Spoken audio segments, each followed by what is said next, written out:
নমস্কাৰ মৰমৰ ছাত্ৰ-ছাত্ৰীসকল 2026 চনৰ মেট্ৰিক পৰীক্ষাৰ ৰিজাল্টটো 10 এপ্ৰিলতে দিব নেকি 10 এপ্ৰিলতে ৰিজাল্ট দিব বুলি কোৱা কথাটো কিমান সঁচা আৰু ৰাজ্যৰ মুখ্যমন্ত্ৰী ডক্টৰ হিমন্ত বিশ্ব শৰ্মাই ইলেকশ্যনৰ প্ৰচাৰ চলাই থকাৰ সময়তে তেওঁ নিজেই ঘোষণা কৰিছে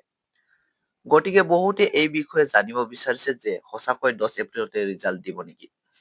বা বৰ্ডৰ তৰফৰ পৰা ৰিজাল্টৰ বিষয়ে কি জনাইছে বহুতে এই বিষয়ে জানিব বিচাৰিছে গতিকে আজিৰ এই ভিডিঅ'টোত তোমালোকক সকলোবোৰ তথ্য কথা অনুসৰি তোমালোকক জনাই দিম গতিকে ভিডিঅ'টো শেষলৈকে চাবা আৰু ৰিজাল্টটো 10 এপ্ৰিল তাৰিখে দিব নে নাই সম্পূৰ্ণৰূপে তোমালোকক জনাম গতিকে আমাৰ এই চেনেলটো সাবস্ক্ৰাইব কৰি ভিডিঅ'টো এটা লাইক কৰি দিবা তোমালোকে তোমালোকৰ মোবাইল স্ক্ৰীনত দেখা পাইছা যে the Assam SSLC class 10 result 2026 is scheduled to be declared on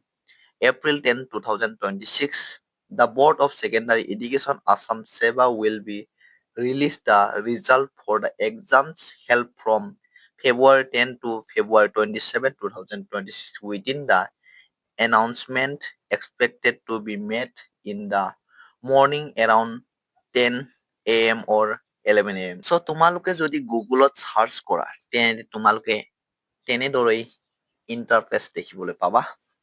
যে এছএছএলচি 2026 ৰিজাল্ট ডেট 10 এপ্ৰিল তাৰ মানে যিহেতু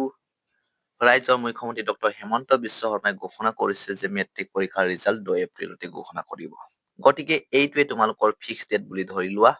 ইয়াত আৰু কোনো চেঞ্জেছ নাহে বৰ্ডৰ ফালৰ পৰা হয়তো 10 তাৰিখৰ আগতে 9 এপ্ৰিল বা 8 এপ্ৰিল তাৰিখে এটা নটিচ দিব পাৰে আৰু সেই নটিচখনৰ উল্লেখ থাকিব যে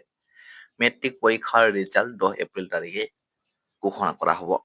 গতিকে তোমালোকৰ মেট্ৰিক পৰীক্ষাৰ ৰিজাল্টটো 10 এপ্ৰিলটোৱে ফিক্স ডেট চ' আজিৰ এই ভিডিঅ'ত তোমালোকক জনাব লগা কথাটো এইটোৱে আছিল আৰু এই ৰিজাল্টসমূহ যদি দিয়ে কেনেকৈ তোমালোকে নিজৰ মোবাইলতে চাব পাৰিবা বা কোনটো ৱেবছাইটত চাব বা কোনটো এপছত চাব পাৰিবা সেই বিষয়ে নেক্সট এটা ভিডিঅ'ত জনাম গতিকে চেনেলটো সাবস্ক্ৰাইব কৰি বেল আইকনটো অল বটনত প্ৰেছ কৰি ৰাখিবা আৰু ভিডিঅ'টো বন্ধ কৰি শ্বেয়াৰ কৰি দিবা আজিৰ ভিডিঅ'টো একেলগে চোৱাৰ বাবে ধন্যবাদ